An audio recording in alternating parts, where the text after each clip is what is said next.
Hello बच्चों, कैसे हो आप सब? I am hoping that you are fit and fine. Let's start today's work. We are doing our chapter 4 what books and burials tell us. भाई किताबें और जो कब्रें होती हैं वो हमें क्या सिखाती हैं. In this chapter we have discussed one of the oldest books in the world, that was Rigved. We have discussed about how many Vedas do we have? We have Rigved, Samved, Yajurved and Atharved. From this we have some discussed on Rigved. हमने ऋग्वेद के बारे में थोड़ा पढ़ा है. उसके बाद after this we have discussed about some languages and their family. और संस्कृत के बारे में हमने पढ़ा है. कौन सी लैंग्वेज फैमिली है, like Indo European, Tibeto-Burman, and one more was there, Dravidian family. These were languages family. These were the family of some languages. Next, how historians study Rig Veda. The historians, the people who study history, who find out about our past, these are called as historians, archaeologists, and manuscripts. The manuscript is written by hand, then old book. Then at last we have discussed and we have read about Vishwamitra and the rivers. Vishwamitra जो हमारे ऋषि हुए हैं, उनकी और दो नदियों की बातचीत आपने अभी तक पढ़ी है. नाउ अब हम देखते हैं next page. Now we will discuss, we will see and learn the next thing. Cattle, horses and chariots. Cattle पशु मवेशी जो हम पालते हैं, horses घोड़े and chariots रथ. रथ हमने पिछले सेशन में भी हमने देखे थे भाई, रथ. Now there are many prayers in the Rig Veda for cattle, children, especially sons and horses. Rigveda में बहुत सारी प्रेयर्स हैं, प्रार्थनाएं हैं. किसके लिए? कैटल्स, जानवरों के बारे में. हमारे पास बहुत सारी जानवर होने चाहिए. चिल्ड्रन, बच्चों के बारे में. स्पेशली सन, खास तौर पर लड़कों के बारे में. एंड हॉर्सेस, घोड़ों के बारे में. ऋग्वेद में ये चीज़ें बताई गई है भाई, प्रार्थना है वहाँ पे. Horses were yoked to chariots that were used in battles. Horses were yoked. घोड़ों को जोड़ दिया जाता था, मतलब घोड़ों को जोड़ दिया जाता था to chariots, जो रथ थे उनके साथ. that were used in battles, जिन्हें काम में लाया जाता था. battles जो थे युद्ध, आपस में युद्ध करना. war जिसमें काम लेते थे भाई. which were fought to capture cattle, जो लड़े जाते थे to capture cattle, मवेशियों को पकड़ने में, मवेशियों को पकड़ने और उनको जीतने के लिए. भाई जो जीत जाता उसके उतने ही ज़्यादा मवेशी हो जाते, हारने वाला उसको दे देता. battles were also fought for land, which was important for pasture. भाई जो लड़ाइयाँ लड़ी जाती थी वो जमीन के लिए भी लड़ी जाती थी, ताकि उस पर पास्चर मतलब चरागाह उगा दिए जाएं और उनके जो कैटल्स थे वो चर सकें. ठीक है, चलिए एक बार देख लेते हैं रथ the pastures, how they look.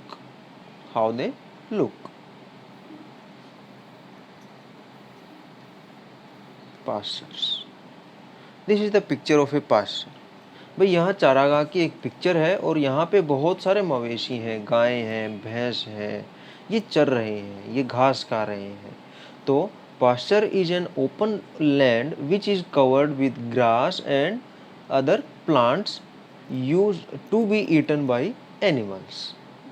एक ऐसी खाली जगह जहाँ पर घास या दूसरे पौधे उगे रहते हैं जिनको पशु खा सकें, उसे हम कहते हैं चारागाह, pasture.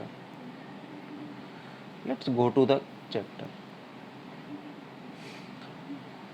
and for growing hardy crops that ripened quickly such as barley, और उन फसलों को बोने के लिए जो कि जल्दी उग जाती हैं, जल्दी उनको काट लिया जा सके, जैसे कि बारले, जौ।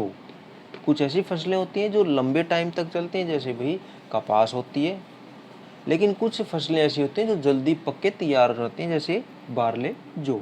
इस तरह की फसलों के लिए some battles were fought for water and to capture people, और कुछ युद्ध थे, कुछ लड़ाइयाँ लड़ी जाती थी पानी के लिए। भाई आजकल भी हम देखते हैं भी पानी के ऊपर आपस में लड़ाइयाँ हो जाती हैं, तो पुराने टाइम में भी पानी के ऊपर लड़ाइयाँ खूब होती थी। एंड टू कैप्चर पीपल, और लोगों को पकड़ने के लिए, ताकि उनको दास बनाया जा सके, उनसे काम करवाया जा सके। Some of the wealth that was obtained was kept by the leaders, और इन युद्धों से, इन वार से, इन बैटल से जो भी पैसा या फिर धन दौलत लूट लिया जाता था, कमा लिया जाता था, जीत लिया जाता था, उनमें से कुछ को लीडर रख लेते थे, जो नेता थे उनके, जैसे सेनापति होते हैं, उनके राजा वगैरह थे। Some was given to the priests, और कुछ को प्रीस्ट को दे दिया जाता था, जो उनके मंदिरों में पूजा आरतियाँ करते थे उनको। And the rest was distributed amongst the people, और जो बच गया था, जो बचा हुआ धन दौलत था, पैसे थे, वो बांट दिए जाते थे लोगों में। Some wealth was used for the performance of yajnas और sacrifices in which offerings were made into the fire, और कुछ पैसा था, कुछ दौलत थी, वो उसको यूज कर लिया जाता था यज्ञ। यज्ञ, भाई हमारे पुराने टाइम से यज्ञ चले आ रहे हैं। यजना यहाँ पे इसलिए कहा है क्योंकि यज्ञ जो होता है उसमें जय और ये होता है, इसलिए इसे यज्ञ कहा गया है। ठीक है, तो सेक्रीफाइसेस, और उनमें बलि देने के लिए, चढ़ावा चढ़ाने के लिए कुछ पैसों का यूज कर लिया जाता था। Offering were made into the fire, आग में ऑफर करने के लिए, आग में जो डालते हैं, आहुति डालते हैं, उसके लिए। These were meant for gods and goddesses, और ये यज्ञ किए जाते थे गॉड्स देवताओं के लिए और गॉडेसेस देवियों के लिए। Offerings could include ghee, grain and in some cases animals, और जो आहुतियाँ दी जाती थी, बलिदान दिए जाते थे, उनमें घी, ग्रेन, ग्रेन मतलब अनाज, एंड सम इन केसेस, और कुछ केसेस में एनिमल्स, जैसे आजकल भी हम लोग देखते हैं भाई बकरियां होती हैं या फिर मुर्गे होते हैं, इनकी बलि चढ़ाई जाती है। तो पुराने टाइम में भी इस तरह से बलि चढ़ाई जाती थी ताकि उनके देवता खुश हो सकें। Most man took part in these wars, अधिकतर आदमी ही इन युद्धों में हिस्सा लेते थे। There was no regular army but there were assemblies where people met and discussed matters of war and peace. Regular army नहीं थी, कोई भी बंधी हुई सेना नहीं थी, कोई मैं सेना में हूँ, तुम भी सेना में हो, ऐसा कोई सेना नहीं थी। ठीक है, पर्टिकुलर कोई सेना नहीं थी, आर्मी नहीं थी। भाई जो आ जाता, ले भाई तू भी तलवार पकड़ ले, चल सेना में, ठीक है, चल हमारी तरफ से लड़ाई कर। इस तरह से आर्मी बनाई होती थी तब उस टाइम।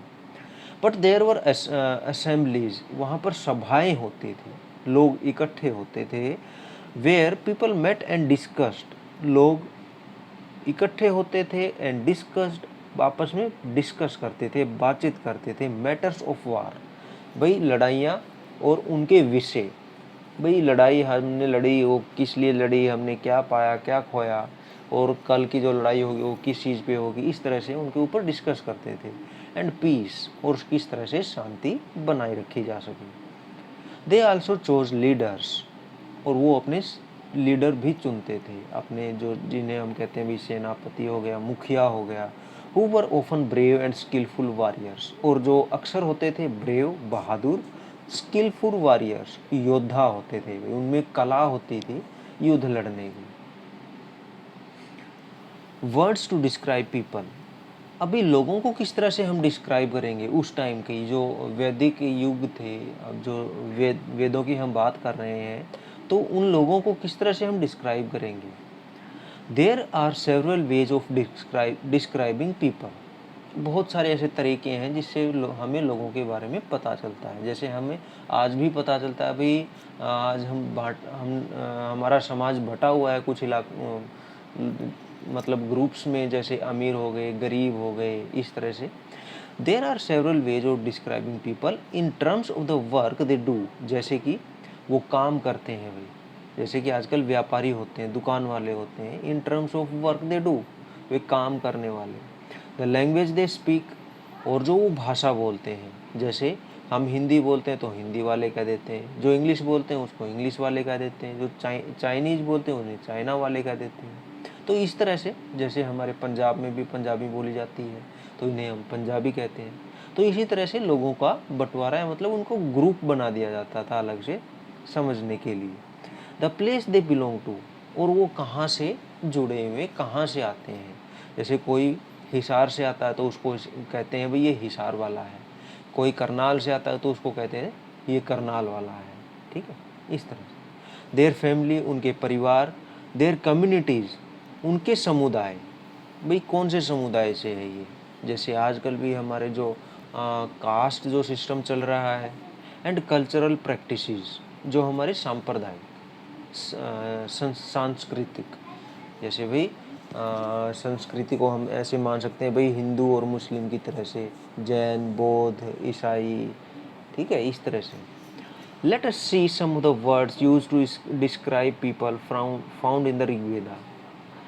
चलिए कुछ देखते हैं, कुछ ऐसे वर्ड जो लोगों को बताते थे भाई ये लोग कौन हैं, जो ऋग्वेद में बताया गया है। There are two groups who are described in terms of their work. भाई काम के लिए लोगों को बांटा गया था ग्रुप में, तो वो कौन से थे। द प्रीस्ट, जो पुजारी थे।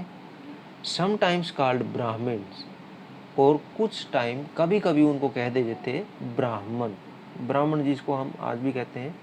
Who perform various rituals and the rajas, और ये प्रिस्ट होते थे हु परफॉर्म वेरियस रिचुअल्स, जो समारोह और रीति रिवाजों को पूरा करते थे। जैसे भी शादी हो गई, यज्ञ करना हो गया, नामकरण संस्कार हो गए, किसी बच्चे का नाम रखना होता है। ठीक है, तो ये जो छोटे छोटे त्यौहार हैं या फिर कोई भी रीति रिवाज को पूरा करने के लिए जो लोग काम आते थे उसे प्रिस्ट कहा जाता था, और कभी कभी उन्हें कह देते थे ब्राह्मण। एंड द राजाज, और राजा, मतलब ये दो तरह के ग्रुप थे उस टाइम, एक प्रिस्ट्स और दूसरा राजा, ये दो ग्रुप थे।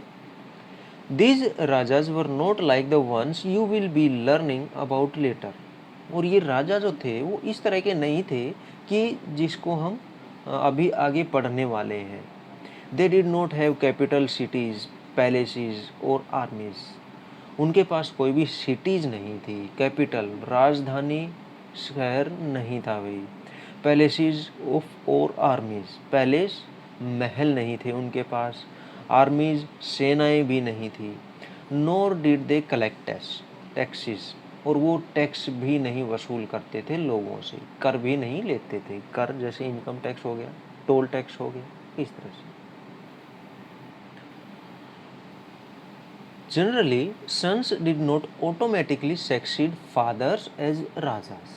आमतौर पर जो लड़के होते थे, मतलब जो बेटे होते थे, वो अपने आप उनके पापा के बाद राजा नहीं बनते थे। जैसे हम देखते हैं भाई एक जो राजा का बेटा होता है वो राजा ही बनता है, इस तरह की वहाँ पर व्यवस्था नहीं थी।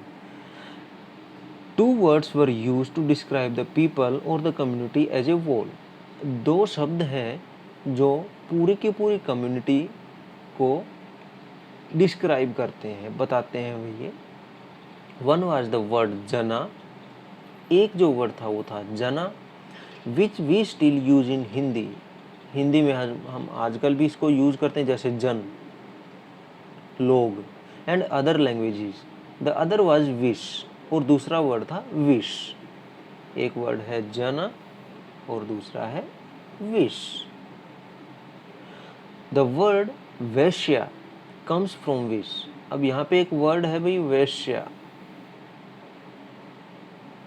ठीक है, जो हम कहते हैं भाई 4 वर्ण हैं, ठीक है, ब्राह्मण, वैश्य, शूद्र और क्षत्रिय, तो वो वैश्य है। ये कम्स फ्रॉम विश, ये विश शब्द से निकला है। You will learn more about this in chapter 5। Next chapter में हम वैश्य के बारे में पढ़ेंगे। सेवरल विश और जना आर मेंशन्ड बाय नेम, बहुत सारे विश और जो जन थे वो नाम से उन्हें बुलाया जाता था। So we find reference to the Puru jana और विश, द भरत जना और विश, द यदु जना और विश एंड सो ऑन। इस तरह के कुछ एग्जाम्पल इन्होंने दिए हैं, जैसे कि भाई हो गया पुरु, विश या जन, भरत जन या विश, यदुजन या विश। इसे हम ये भी कहते हैं भाई पुरुजन, पुरुविश, पुरुवंश भी जिसे हम कहते हैं भाई भरतजन विश, भरत वंश भी जिसे हम कहते हैं यदुजन और विश, यदुवंश भी जिसे हम कहते हैं। Do any of these names sound familiar, ये कुछ वर्ड हैं जो हमें जाने पहचाने हैं, जैसे भरत वंश जो महाराज राम थे, यदुवंश महाराज कृष्णा थे, पुरुवंश जिसमें कौरव और पांडव हुए थे, ठीक है। Sometimes the people who compose the hymns describe themselves as Aryas, और कई बार एक आध बार भाई जो लोग थे जो हाइम्स मंत्र डिस्क्राइब गाते थे, जिन मंत्रों को उच्चारण करते थे, वो अपने आप को आर्य बोलते थे। क्या बोलते थे? आर्य।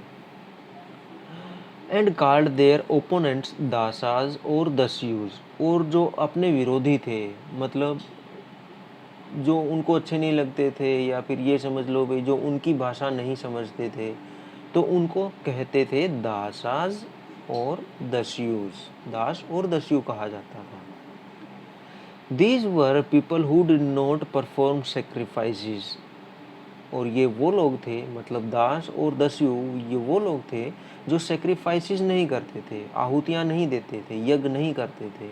And probably spoke different languages, और शायद वो लोग थे जो अलग लैंग्वेज बोलते थे, अलग भाषा बोलते थे। जैसे हम कहते हैं भाई जो वेदों की भाषा थी तो वैदिक संस्कृत थी, तो वैदिक संस्कृत जो लोग नहीं बोलते थे उन्हें दासा या दस्युज कहा जाता था। Later, the term दासा, the feminine उदासी, came to mean slave, और बाद में जो दासा शब्द था, दासा टर्म थी, और जिसको अगर हम चेंज द जेंडर देखेंगे तो इसका बनेगा दासी, came to mean slave, जिसका बाद में मतलब हो गया slave, मतलब नौकर जिसे हम कहते हैं दास। Slaves were women and men who were often captured in war, और ये स्लेव्स तो से जो दास थे ये वो लोग या फिर औरत होती थी जो युद्ध में पकड़े जाते थे। They were treated as the property of their owners, और वो भाई उनकी प्रॉपर्टी समझा जाता था उनकी, मतलब उनकी, जैसे भी प्रॉपर्टी तुम्हें पता है भाई, मिल्कियत जिसे हम कहते हैं, सामान, जगह, भाई ये उन लोगों की हुआ करती थी जो उनको जीत लेते थे। Who could make them do whatever work they wanted, और उनसे वो काम करवाते थे कि जो वो चाहते थे। While the Rigveda was being composed in the northwest of the subcontinent, there were other developments elsewhere. जब ये ऋग्वेद बनाया जा रहा था, कंपोज किया जा रहा था, रचा जा रहा था नॉर्थ वेस्ट, उत्तर पश्चिम में। उत्तर पश्चिम जैसे हमारे इंडिया के अगर हम देखें तो नॉर्थ में जम्मू कश्मीर है, साउथ में केरला है, तमिलनाडु है, ईस्ट में अरुणाचल प्रदेश एंड 7 सिस्टर्स हैं, और वेस्ट में गुजरात है।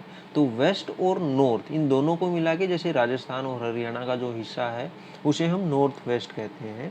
तो सब कॉन्टिनेंट, इस उपमहाद्वीप में रचा जा रहा था जब ऋग्वेद को। There were other developments elsewhere, दुनिया के किसी कोने में और कहीं दूसरी जगह पे और भी डेवलपमेंट हो रहे थे, विकास हो रहे थे। Let us look at some of these, उनके बारे में देखिए। Silent sentinels, the story of megaliths. Silent sentinel, sentinels रक्षक जिसे हम कहते हैं, पहरेदार जिसे हम कह सकते हैं भाई, जो खामोश होते हैं, साइलेंट खामोश। The story of megaliths, megaliths बड़े बड़े पत्थर। Look at the illustration on the next page. अब नेक्स्ट पेज में कह रहा है भाई कुछ उदाहरण दिए गए हैं इसने, यहाँ पे ये देखिए,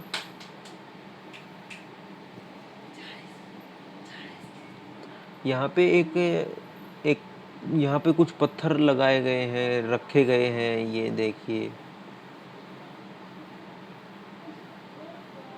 ये इस तरह से, और यहाँ पे ये है मेगालिथ्स, बड़े बड़े पत्थर। ठीक है, चलिए देखते हैं क्या कह रहे हैं ये।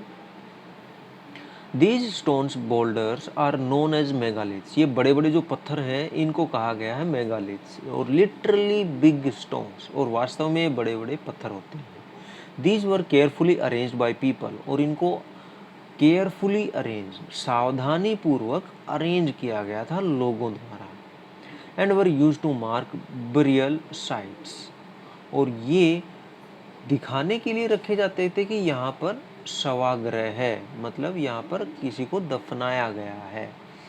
The practice of erecting megaliths began about 3000 years ago, और ये जो मेगालिथ थे इनको खड़ा करने का जो जो शुरुआत हुई वो 3000 साल पहले के करीब शुरुआत हुई थी। And was prevalent throughout the Deccan, South India, और ये फैला हुआ था, प्रीवेलेंट फैला हुआ था throughout the Deccan, Deccan का मतलब दक्षिण, साउथ इंडिया, दक्षिणी भारत को हम दक्कन का कहते हैं, दक्कन का पठार। In the north east and Kashmir, north east उत्तर पूर्व में और कश्मीर में ये फैले हुए थे। अब यहाँ देखिए ये मेगालिथ है भाई। Some important megalith sites are shown on map 2। अब जो अपना पेज नंबर 13 था उस पे एक मैप था भाई।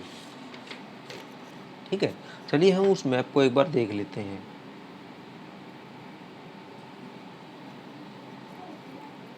ये रहा map. In this map, page number 13, map number 2, यहाँ पे कुछ मेगालिथ्स हैं भाई।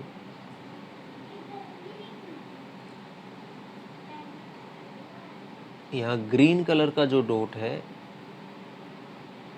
ये वाला ग्रीन कलर का जो डॉट है वहाँ पे मेगालिथ है। जैसे कि भाई हम एग्जाम्पल लें तो हमारे इस मैप में सिर्फ 2 ऐसी जगह हैं जहाँ मेगालिथ पाए गए हैं। देखिए, ब्रह्मगिरी और अडीचनालूर। ठीक है, तमिलनाडु और इसमें आंध्र प्रदेश में, आंध्र प्रदेश फिर तमिलनाडु। चलिए इसके बारे में हम बाद में देखेंगे, अब देखते हैं अपने चैप्टर में।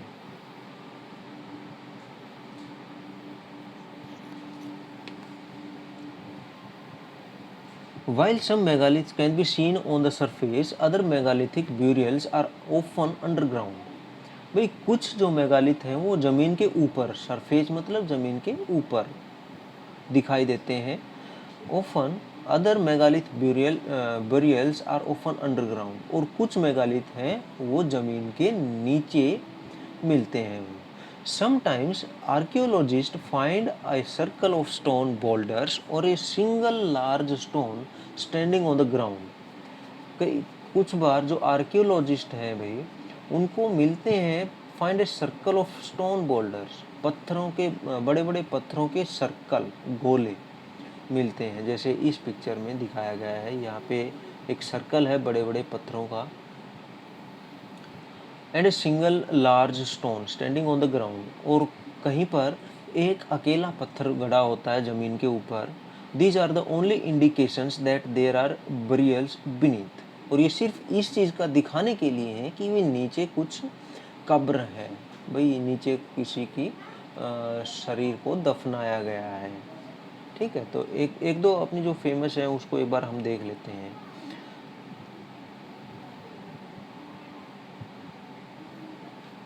यहाँ पे देखो, you can see the individual that,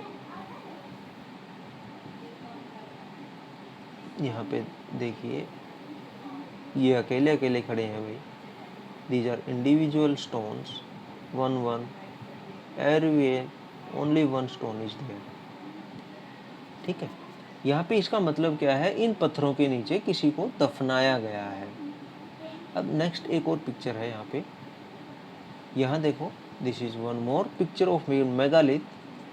in this megalith there is a opening,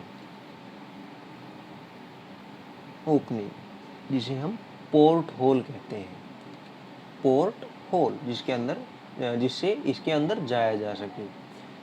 और एक और, जैसे भाई इसको तो शायद तुम जानते होगे, तुमने बहुत सुना होगा, पढ़ा होगा, इसे हम स्टोन हेंज कहते हैं। स्टोन हेंज कहते हैं, जो यूके में है, बहुत फेमस है ये। ठीक है, तो ये सारी की सारी जो हैं पत्थर रखे हुए हैं जहाँ भी, ये क्या है, मेगालिथ्स हैं। They are burial site. There are several things that people did. ये क्वेश्चन होगा, इसको हम बाद में सोल्व करेंगे बेटा। All these burials have some common features. Generally, the dead were buried with distinctive pots. ये जो जितनी भी कब्रें हैं, जितने भी दफनाए गए थे, उनमें कुछ कॉमन फीचर्स हैं। मतलब सबको अगर हम देखें तो उनमें कुछ एक कॉमन चीज़ मिलती है, जिसे हम कहते हैं same thing. Generally the dead were buried with distinctive pots. आमतौर पर जो मृत लोग थे उनके साथ डिस्टिंक्टिव, कुछ खास तरह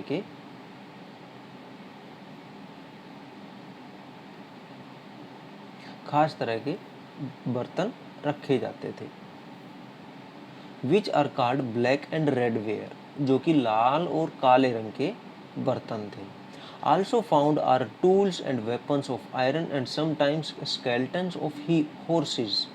और उनके साथ साथ कुछ टूल्स भी थे, टूल्स औजार, वेपन्स हथियार, of iron and sometimes skeletons of horses, घोड़ों के स्केलेटन, अस्थि पंजर, उनकी जो हड्डियां होती हैं वो, हॉर्सेस इक्विपमेंट, और जो घोड़ों के सामान होते हैं, ornaments of stone and gold, ornament गहने पत्थर और सोने के। अब यहाँ देखिए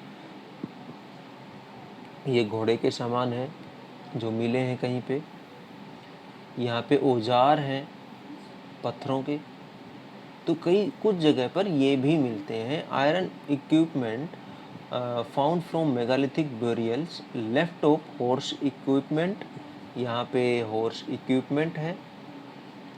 लेफ्ट बिलो एक्सिस, ये एक्सिस है, कुल्हाड़ियाँ हैं। बिलो डैगर, ये एक खंजर है। ठीक है, खंजर, चाकू। Finding out about social differences. अब भाई समाज में अंतर होता है भाई, किस तरह से उनको पता चलता है, पता करते हैं। Archaeologists think that objects found with a skeleton probably belong to the dead person. Archaeologists think that objects found with a skeleton probably belong to the dead person। जो आर्कियोलॉजिस्ट है वो समझते हैं भाई अगर किसी शव के पास कोई भी चीज़ मिलती है तो वो उसी की होगी। Sometimes more objects are found in one grave, शव दफनाने की जगह, कब्र जिसे कहा जाता है, फाउंड इन वन ग्रेव, कुछ एक बार बहुत सारी चीज़ें भी मिल जाती हैं अनदर इन अनदर, दूसरे में। Find Brahmagiri on page map 2 page number 13। अभी जो मैप हमने देखा था, ये जो मैप था इसमें ब्रह्मगिरी कहाँ है, ब्रह्मगिरी ये रही। तो अब ये कह रहा है भाई ब्रह्मगिरी में भी एक जगह है जहाँ पर here one skeleton was buried with 33 gold beads. एक जो स्केलेटन था, मतलब अस्थि पंजर था, हड्डियों का ढांचा था इंसान का, उसे दफनाया गया था विद 33 गोल्ड बीड्स, मन के गोल्ड बीड्स, सोने के मन के, सोने के गोल गोल मन के, जिसे हम कहते हैं मोती। 2 स्टोन बीड्स, और 2 पत्थरों के मोती। 4 कॉपर बैंगल्स, 4 कॉपर के बैंगल, तांबे के बैंगल, चूड़ियाँ। एंड 1 कोंच सेल, और एक कोंच सेल, कोंच सेल मतलब शंख, एक शंख। Other skeletons have only a few ports, और जो दूसरे स्केल्टन थे, दूसरे जो हड्डियां थी, अस्थि पंजर थे, उनके पास कुछ एक जिसे हम कहते हैं बर्तन थे। These finds suggest that there was some difference in status amongst the people who were buried. और ये इस चीज़ को बताते हैं भाई कि भाई जो लोग दफनाए जाते थे उनके जो सोशल स्टेटस था वो अलग अलग था, उनका काम अलग अलग था, ठीक है, और वो अलग अलग तरीके से पहचाने जाते थे। सम वर रिच, कुछ अमीर थे, अदर्स पुअर, दूसरे गरीब थे। सम चीफ, कुछ प्रधान थे,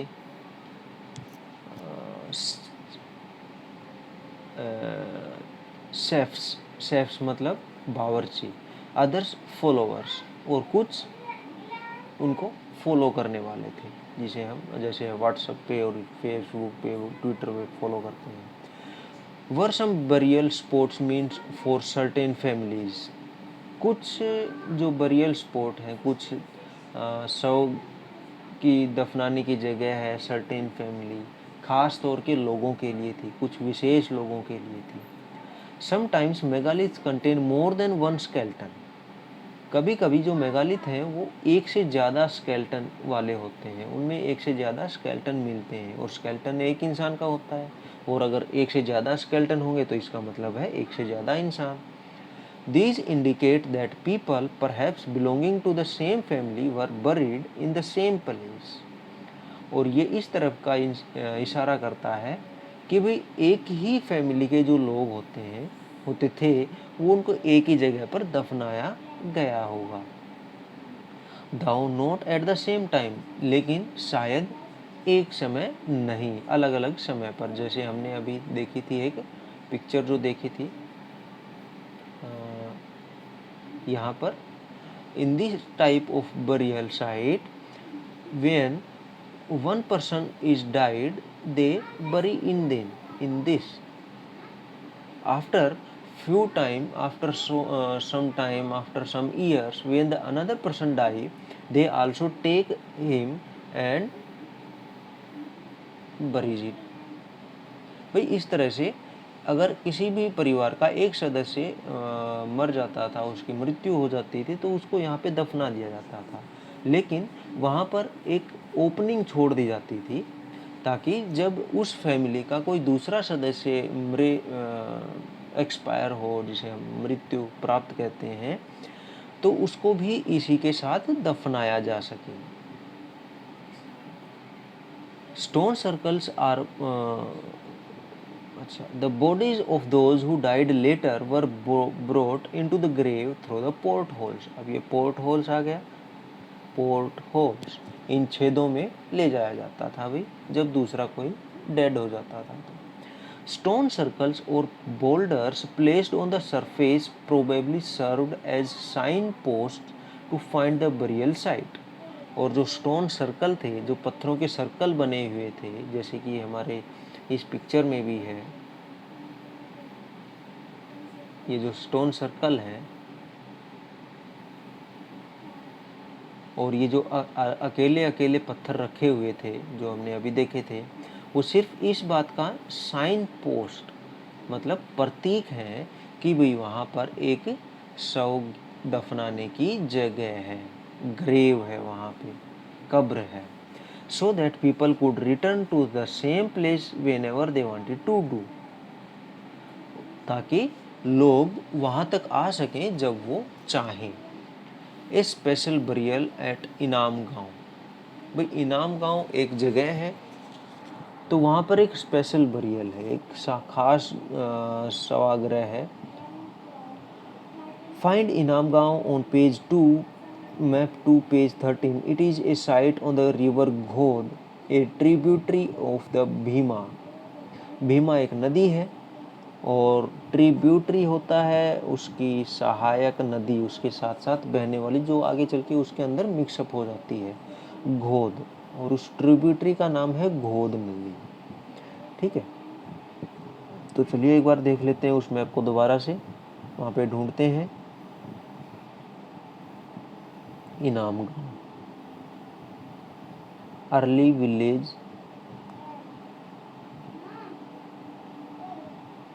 इनाम गांव, ये है इनाम गांव, पहले का एक शहर हो सकता है, फिर एक गांव हो सकता है, फिर कोई भी जगह है जहाँ पर बसावट हो, सेटलमेंट हो लोगों की, इनाम गांव। It was occupied between 3600 and 2700 years ago. ये उस टाइम की बात है जब 3600 और 2700 सालों के बीच का जो टाइम था, मतलब जो 900 साल का जो टाइम था उस टाइम की ये बात है। Here adults were generally buried in the ground. जो बड़े लोग थे वो ग्राउंड के अंदर दफनाए जाते थे। Laid out straight, सीधा लेटाया जाता था। With the head towards the north, और उनका जो सर था वो नॉर्थ की तरफ किया जाता है। जैसे भाई हम एग्जांपल ले लेते हैं भाई, ये यहाँ पे नॉर्थ है, साउथ, वेस्ट और ईस्ट, तो उनका जो सर था वो इस तरफ कर किया जाता था और उनके जो पैर थे वो इस तरफ किए जाते थे। ठीक है, इस तरह से इनको दफनाया जाता था। Sometimes burials were with in the houses, और कुछ बार जो कब्रें थी वो घरों के अंदर भी थी। Vessels that probably contained food and water were placed with the dead, और जो बर्तन थे जिसमें शायद खाना और पानी रखा जाता था वो उनके साथ दफना दिए जाते थे, उन लोगों के साथ। One man was found buried in a large 4-legged clay jar in a courtyard of a 5-roomed house.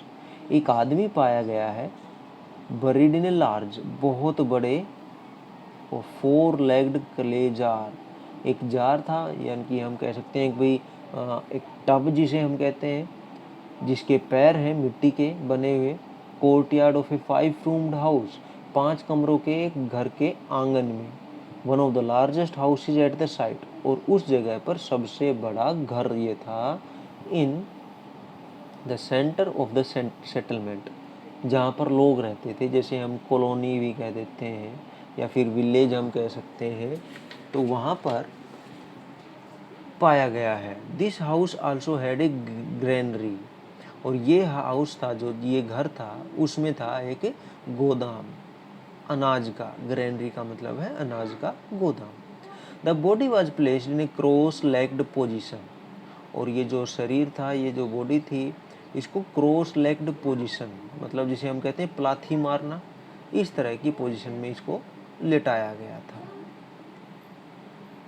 एक पैर के ऊपर दूसरा पैर करके। What skeletal studies tell us, अब स्केलेटल हैं जो अस्थि पंजर हैं, वो उनकी जो स्टडी है वो हमें क्या बताती है। It is easy to make out the skeleton of a child from its small size, भाई किसी बच्चे का जो स्केलेटन है उससे तो हम पता कर सकते हैं कि उसका साइज क्या था, छोटा था, बड़ा था। However there are no major differences in the bones of a girl and a boy, लेकिन लड़के और लड़की की जो हड्डियां होती हैं उनमें डिफरेंस नहीं होता है। Can we make out whether skeleton was that of a man और ए वुमेन, क्या हम गैस कर सकते हैं या हम पता कर सकते हैं कि भी जो स्केलेटन है वो एक आदमी का है या फिर एक औरत का है। Sometimes people decide on the basis of what is found with the skeleton, कुछ बार जो लोग हैं वो डिसाइड कर लेते हैं, एक डिसीजन ले लेते हैं कि भी उनके साथ क्या चीज़ है, उस अस्थि के साथ क्या चीज़ है जिससे पता चले कि ये औरत है या आदमी है। फॉर इंस्टेंस, जैसे कि एक example, if A skeleton is found with jewellery, अगर कोई अस्थि पंजर ज्वेलरी, गहनों के साथ पाया जाता है, it is sometimes thought to be that of a woman, ये हो सकता है भाई एक औरत का हो। However there are problems with this, लेकिन यहाँ पर कुछ दिक्कतें हैं इसके साथ भी। Often man also wore ornaments, भाई आदमी भी गहने पहनते हैं। A better way of figuring out the sex of a skeleton is to look at the bone structure. अब बोन की जो स्ट्रक्चर होती है, हड्डियों की जो रचना होती है, उससे हमें पता चल सकता है। The hip of the pelvic area of woman is generally larger to enable child bearing. भाई जो औरत होती है उसके जो नीचे का हिस्सा होता है वो मर्दों से थोड़ा बड़ा होता है ताकि वो बच्चे पैदा कर सकें। भाई ठीक है। These distinctions are based on modern skeletal studies। और ये जो डिफरेंस है इन दोनों के स्केलेटन में, और ये है मॉडर्न स्केलेटल स्टडीज, आजकल के इसका अस्थि विज्ञान के आधार पर हम पता कर सकते हैं। अबाउट 2000 ईयर्स अगो, 2000 साल पहले, there was a famous physician named Charak. 2000 साल पहले एक फेमस चिकित्सक हुए, प्रसिद्ध चिकित्सक हुए जिसका नाम चरक था। वो wrote a book on medicine, जिन्होंने दवाइयों पर एक किताब लिखी थी, नोन एज चरक संहिता, और उस किताब का नाम था Charak Samhita. There he states that the human body has 360 bones. और उस किताब में वो कहते हैं कि भाई इंसान के शरीर में 360 हड्डियाँ होती हैं। This is much larger big number than the 200 bones that are recognised in modern anatomy. आज के शरीर विज्ञान में, एनाटॉमी मतलब शरीर रचना, शरीर रचना का जो विज्ञान है उसे हम एनाटॉमी कहते हैं। भाई आज का जो है विज्ञान है ये बताता है भी हमारे शरीर में 200 हड्डियां हैं। Charak arrived at this figure by counting the teeth, joints and cartilage. जो चरक थे ये शायद अपने इस डिस्कशन पर पहुंचे होंगे काउंट करके जो हमारी हड्डियां हैं उनको, टीथ हमारे दांतों को, जॉइंट्स हमारे जोड़ों को, जो जैसे हमारे हाथों में जोड़ होते हैं, एंड कार्टिलेज, कार्टिलेज उपास्थि कहते हैं, भाई जो हड्डी भी नहीं होती और हड्डी भी होती है, कमाल की बात है ना, जो हमारे जोड़ों में होती है। इन सभी को काउंट करके शायद उन्होंने काउंटिंग की हो और वो 360 निकली हो। ऑक्यूपेशंस एट इनाम गांव। अब भाई ऑक्यूपेशन मतलब काम। इनाम गांव के जो लोग थे वो क्या काम करते थे? Archaeologists have found seeds of wheat, barley, rice, pulses, millets, peas and sesame. जो पुरातत्ववेता थे, जो आर्कियोलॉजिस्ट थे, उनको ये चीज़ें मिली हैं भाई, व्हीट मिले हैं, गेहूँ, बार्ले जौ मिले हैं, राइस चावल मिले हैं, पल्सेस दालें मिले हैं, मिलेट्स, पीज, सिसामे, ये सारी चीज़ें मिली हैं।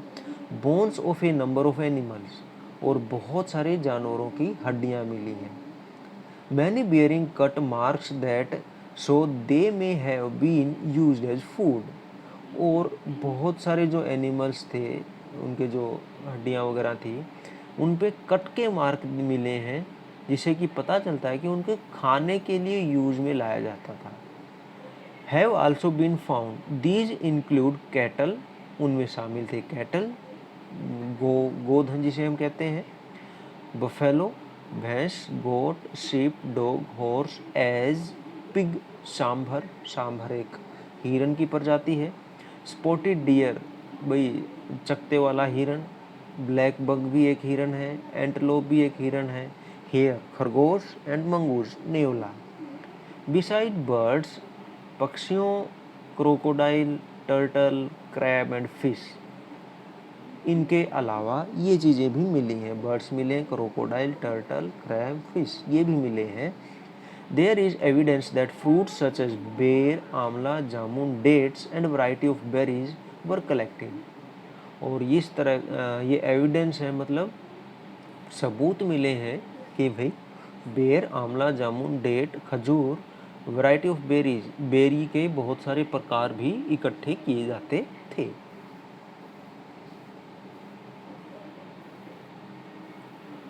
एल्सवेयर, कहीं और।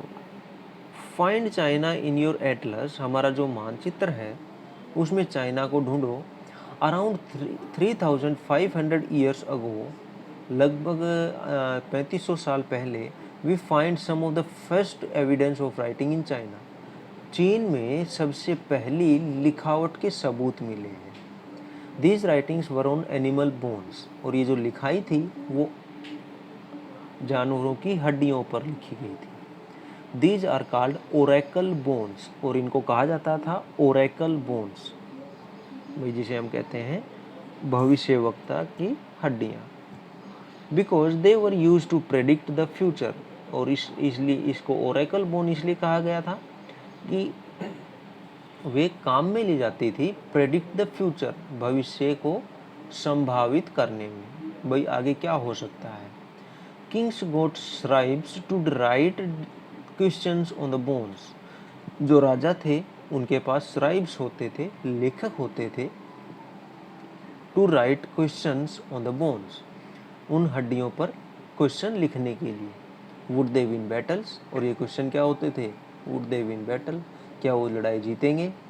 Would the harvest be good, क्या उनकी जो फसल है, उनके राज्य में जो फसल है वो अच्छी होगी। वुड दे हैव सन्स, क्या उनके बेटे होंगे। The bones were then put into the fire, और जब ये लिखे जाते थे तब इन हड्डियों को आग में रख दिया जाता था। And they cracked because of the heat, और जो हड्डियाँ थी वो क्रैक हो जाती, उनमें दरारें आ जाती हीट के कारण, जो गर्मी थी आग की। Then fortune tellers studied these cracks, और जो भविष्यवक्ता थे, वो जो भविष्य बताने वाले हैं, वो बता देते थे भाई इन क्रैक्स को पढ़ के, and try to predict the future, और उनका जो भविष्य था उसका आंकलन करते थे, गेस करते थे। As you may expect they sometimes made mistakes, और भाई क्योंकि हम सिर्फ गैस कर सकते हैं तो गैस कई बार गलत हो जाती है, तो वो उनसे गलतियां भी हो जाती थी। These Kings lived in A palaces in cities, और ये जो राजा थे वो पैलेस में रहते थे, महल में रहते थे, और ये महल होते थे सिटीज, शहरों में। They amassed vast quantities of wealth, they amassed मतलब कलेक्टिंग, वो कलेक्ट करते थे वास्ट बहुत सारा, क्वांटिटी मात्रा, ऑफ वेल्थ सोना चांदी मतलब धन दौलत इकट्ठा करते थे, including large elaborately decorated bronze vessels, मतलब वो जो बर्तन होते थे, तांबे कांसे के जो बर्तन होते थे जिसमें नक्काशी की जाती थी, चित्र बनाए जाते थे सुंदर सुंदर, उनको भी वो कलेक्ट कर लेते थे। However they did not know the use of iron, लेकिन वो लोहे के बारे में उनको नहीं पता था। ब्रोंज के बारे में तो पता था, ब्रोंज हो गया, गोल्ड हो गया, ठीक है, पत्थर हो गए, स्टोन्स हो गए, लेकिन लोहे के बारे में नहीं पता था। तो ये था अपना चैप्टर, और इस चैप्टर में कुछ की वर्ड्स हैं जैसे Veda, language, hymn, chariot, sacrifice, raja, slave, megalith, burial, skeletal, iron, ये कुछ वर्ड्स हैं जिसे हम न्यू वर्ड्स भी कह सकते हैं भाई। तो इसी के साथ अपना चैप्टर ख़त्म होता है यहाँ पे। नेक्स्ट है अपने क्वेश्चन आंसर। इन क्वेश्चन आंसर को I will send you in a different PDF, so you will do this, you can match this with your answer, and if you have made a mistake you can correct it and then send it back to me to check them. So students, till the next class, bye bye.